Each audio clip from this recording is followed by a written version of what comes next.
আমি অসম জাতীয়তাবাদী যুৱ ছাত্ৰ পৰিষদে ঘটনাটো যিদিনা আচলতে সংঘটিত হ'ল সেই ঘটনাৰ দিনা আমি দাবী জনাইছিলোঁ যে এই ঘটনাটো তাৎক্ষণিক আমাক আচলতে বিচাৰ লাগে। কিন্তু ডাঙৰ কথাটো হ'ল তেওঁলোকে এটা কথা জনাৰ প্ৰয়োজনীয়তা আছিলে, যিজন আৰক্ষীজনে গোটেই ঘটনাটো সংঘটিত কৰিলে, যে তেওঁ যিটো বিভাগত আজি কাম কৰিছে, যিটো 25 APBN, সেইটো আচলতে জনসাধাৰণ বিভিন্ন দল সংগঠনৰ প্ৰতিবাদৰ স্বাৰ্থত গঠিত হোৱা এটা বিভাগ। তো তাৰপিছতো তেওঁ এই কথাখিনিতো কোনো ধৰণৰ তেওঁ গুৰুত্ব এটা বুজি নাপালে। তাৰপিছত এটা ডাঙৰ কথাটো হ'ল ONGC প্ৰতাৰণাৰ বিৰুদ্ধে আচলতে ONGCয়ে কেনেধৰণে অসমীয়া জনসাধাৰণক আচলতে প্ৰতাৰণা কৰি আছে, এই কথা কিন্তু সেই ঘটনাটোৱে কিন্তু প্ৰতিনিয়ত আমাক জনাইছে।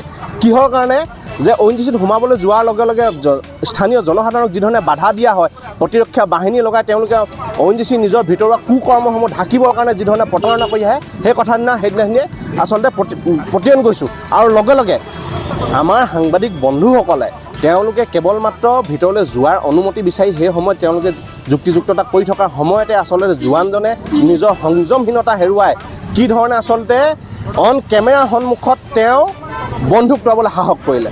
ডাঙৰ কথাটো হ'ল আমি কথাটোৰ পৰা এনেকৈও বুজিব পাৰিছোঁ, যদি হয়তো সময়ত কেমেৰা নাথাকিলে হয়তো তেওঁ হয়তো বন্দুকৰ গুলী ফুটোৱাটো আচলতে কুণ্ঠাবোধ নকৰিলে হয় চাগে। সেইকাৰণে আমি অসম জাতীয়তাবাদী যুৱ ছাত্ৰ পৰিষদে পুনৰবাৰ দাবী জনাইছোঁ যে এই গোটেই ঘটনাটো তাৎক্ষণিক তদন্ত লাগে।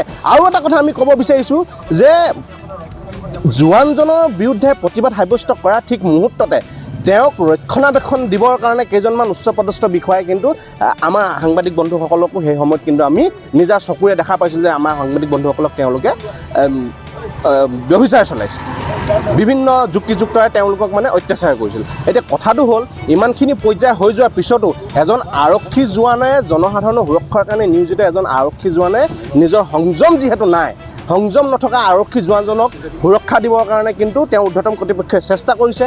চেষ্টা কৰাৰ পিছতো ঠিক আছে, সেই সময় আমি কিবা পৰিস্থিতিৰ কাৰণে আমি বুজি লৈছিলোঁ যে আমি গ্ৰহণ কৰি লৈছিলোঁ। কিন্তু তাৰ পিছতো কিন্তু গোটেই বিষয়টো আজি ধৰণলৈকে আমি কোনো ধৰণৰ মানে তদন্ত আমি দেখিবলৈ নাপালোঁ। বৰঞ্চ আমাৰ যিকেইজন সাংবাদিক বন্ধুৰ বিৰুদ্ধে আচলতে এনেকুৱা ধৰণৰ এটা পৰিস্থিতি হৈছিলে, সেই সাংবাদিক বন্ধুকেইজনৰ বিৰুদ্ধে সেই জোৱানজনে এজাহাৰ দাখিল কৰি আমাৰ সাংবাদিক বন্ধুসকলক আকৌ মানে শোষণ কৰাৰ তেওঁলোকে চেষ্টা কৰা আমি দেখিবলৈ পাইছোঁ। গতিকে আমি এই বিষয়টো অসম জাতীয়তাবাদী যুৱ ছাত্ৰ পৰিষদে তাৎক্ষণিকভাৱে সিদ্ধান্ত গ্ৰহণ কৰিবলৈ আৰু বিষয়টো বিচাৰ দিবৰ কাৰণে আমি দাবী জনাইছোঁ।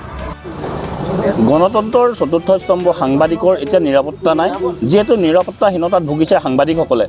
আজি যিটো দিনত ৰাষ্ট্ৰীয় প্ৰেছ দিৱসৰ দিনা যি দিনটোত সাংবাদিকৰ দিন হিচাপে গণ্য কৰে সকলোৱে, সেই দিনটোতে আৰক্ষী প্ৰশাসনে যি তেওঁলোকৰ বৰ্বৰতা দেখুৱালে সাংবাদিকৰ ওপৰত, ONGCৰ আৱাসিক এলেকালৈ যাবলৈ দুজন সাংবাদিকে যেতিয়া চেষ্টা কৰিছিলে বা তেওঁলোক তালৈ প্ৰৱেশত তেওঁলোকৰ 25 নম্বৰ বেটেলিয়নে বাধা দিয়াৰ পাছতেই উত্তপ্ত হৈ পৰিছিল ONGCৰ আৱাসিক এলেকাৰ সন্মুখভাগ। আৰু তেতিয়াই যি নাজিৰা থানাৰ আৰক্ষী আহি তাত সাংবাদিকক বাধা প্ৰদান কৰাৰ লগতে তেওঁলোকে বৰ্বৰতা প্ৰদৰ্শন কৰা পৰিলক্ষিত হ'ল, যাৰ ফলত এতিয়া সাংবাদিকসকল নিৰাপত্তাত ভুগি তেওঁলোকৰ ন্যায় বিচাৰি তেওঁলোকে আৰক্ষীৰ কাষ চাপিছিল। আৰু প্ৰতিবাদ আজি তাৰ পৰিপ্ৰেক্ষিততে এই নাজিৰাৰ মাজমজিয়াত আজি প্ৰতিবাদ সাব্যস্ত কৰিবলগীয়া হৈছে।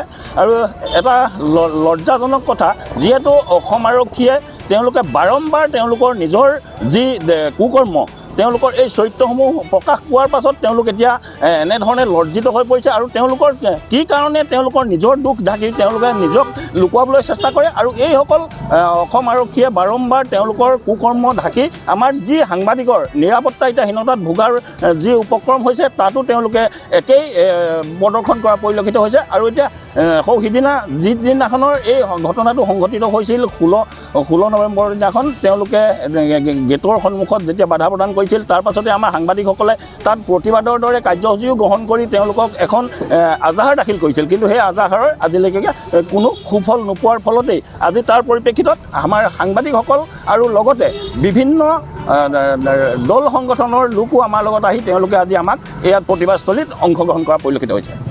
নৱেম্বৰ ৰাষ্ট্ৰীয় প্ৰেছ দিৱসৰ দিনাই নাজিৰাত সাংবাদিকৰ ওপৰত ONGC আৱাসিক কলনী নাজিৰাৰ সন্মুখত যি ONGC নিৰাপত্তাৰ লগত জড়িত জোৱানসকলে যি অসভ্য আচৰণ কৰিলে, সেই আচৰণক আমি তীব্ৰ ভাষাৰে গৰিহণা দিছোঁ। আমি দেখিবলৈ পাই আহিছোঁ যে বহু সময়ত ONGC ইয়াত খনন আৰু উৎপাদনৰ কাৰ্য আৰম্ভ হোৱা দিনৰ পৰা আমাৰ স্থানীয় সাংবাদিকসকলে তেখেতসকলক প্ৰত্যেকটো মুহূৰ্ততে প্ৰচাৰ আৰু ONGC প্ৰসাৰৰ ক্ষেত্ৰত তেখেতসকলে সহায় সহযোগ আগবঢ়াই আহিছে। কিন্তু তাৰ পৰিপ্ৰেক্ষিতত ONGC কৰ্তৃপক্ষই স্থানীয় সাংবাদিকসকলৰ ওপৰত যি বিদ্বেষমূলক মনোভাৱ বুলি পুহি ৰাখিছে বুলি আমি আজি ক'ব লাগিব। যিহেতুকে ৰাষ্ট্ৰীয় প্ৰেছ দিৱসৰ দিনাই নাজিৰাৰ ONGC কলনীৰ সোমাব বিচৰা সাংবাদিকক তেখেতসকলৰ নিৰাপত্তাৰক্ষীয়ে দুৰ্ব্যৱহাৰ কৰিছে, বন্দুক কাষ কৰি লৈছে, তেখেতসকলক গুলীয়াই হত্যাৰ ভাবুকি দিছে।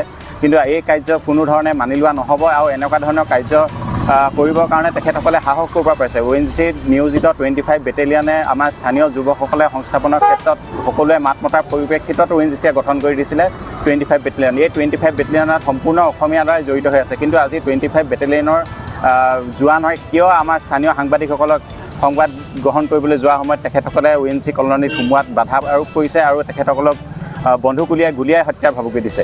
এই ক্ষেত্ৰত সেইদিনা 16 নৱেম্বৰৰ দিনা স্থানীয় সাংবাদিকসকলৰ লগতে সমূহ দল সংগঠনে সন্ধিয়া ONGC গেটৰ সন্মুখত প্ৰতিবাদ কৰিছিলে।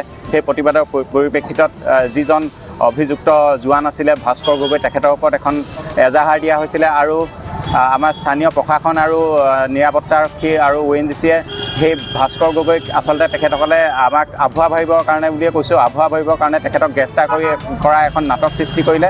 কিন্তু তেখেতসকলে এই এজাহাৰখনৰ যিজন ভাস্কৰ গগৈ প্ৰকৃত দোষী আছিলে তেখেতক কোনো ধৰণৰ শাস্তি প্ৰদান নকৰাকৈ থানালৈ নি মাত্ৰ সাংবাদিকক কেমেৰাত এটা ফুটেজ দিবৰ কাৰণে তেখেতসকলে মানে চেষ্টা কৰি এটা নাটক সৃষ্টি কৰি তেখেতসকলে থানাত নি মানুহজনক এৰি দিলে।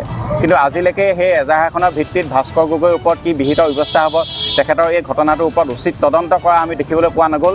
আৰু সেই গতিকে নাজিৰা নগৰৰ মাজমজিয়াত আজি ইয়াৰ স্থানীয় সাংবাদিকসকলে আৰু স্থানীয় দল সংগঠনসমূহে প্ৰতিবাদী কাৰ্যসূচী হাতত লৈছোঁ, যাতে আগন্তুক দিনত অতি সোনকালে এই ভাস্কৰ গগৈক কৰায়ত্ব কৰি দৃষ্টান্তমূলক শাস্তি দিব লাগে। আৰু এই ক্ষেত্ৰত ONGC প্ৰশাসন আৰু স্থানীয় আমাৰ নাজিৰা প্ৰশাসনে সম্পূৰ্ণ গুৰুত্ব দিবলৈ আমি আহ্বান জনাইছোঁ। দল সংগঠন তথা আমি আজি স্থানীয় সাংবাদিকসকলে আজি প্ৰতিবাদ কৰাৰ কাৰণটো হ'ল আপোনালোকে জানে যে আজি আপোনাৰ 16 তাৰিখৰ দিনাখন ৰাষ্ট্ৰীয় প্ৰেছ দিৱসৰ দিনাখন আচলতে নাজিৰা ONGC কলনীত আচলতে কেইজনমান সাংবাদিক গতিকে তাত গৈছিল আৰু তাত ONGC কলনীৰ ভিতৰত সোমাব বিচাৰিছিল আৰু সোমোৱাত বাধা দিছিল। আৰু বাধা দিয়াৰ কাৰণে আচলতে কি হ'ল, তেওঁলোকৰ এজন পুলিচ 25 বেটেলিয়নে আচলতে কি কৰিলে, তেওঁলোকে আচলতে সাংবাদিকসকলৰ অশ্লীল মন্তব্য কৰিলে। তাৰ পক্ষতে তেওঁলোকে অলৰেডি গুলি কৰি দিয়া এটা ভাবুকি দিছিল। এতিয়া আমি ক'ব বিচাৰিছোঁ, আমি যাক গণতন্ত্ৰৰ চতুৰ্থ স্তম্ভ বুলি কওঁ সাংবাদিকসকলৰ, আচলতে তেওঁলোকে এনেকৈ অসভ্য ব্যৱহাৰ কৰিবলৈ ক'ত সাহস পালে। সকলো পুলিচ বিষয়া নহয়, কিছুমান পুলিচ বিষয়া এনেকুৱা মানে সৰ্বসাধাৰণ ৰাইজৰ পৰা এনেকুৱা উপদ্ৰৱ কৰি দেখায় তেওঁলোকে যে নিজকে ছিংগাম বুলি ভাবে।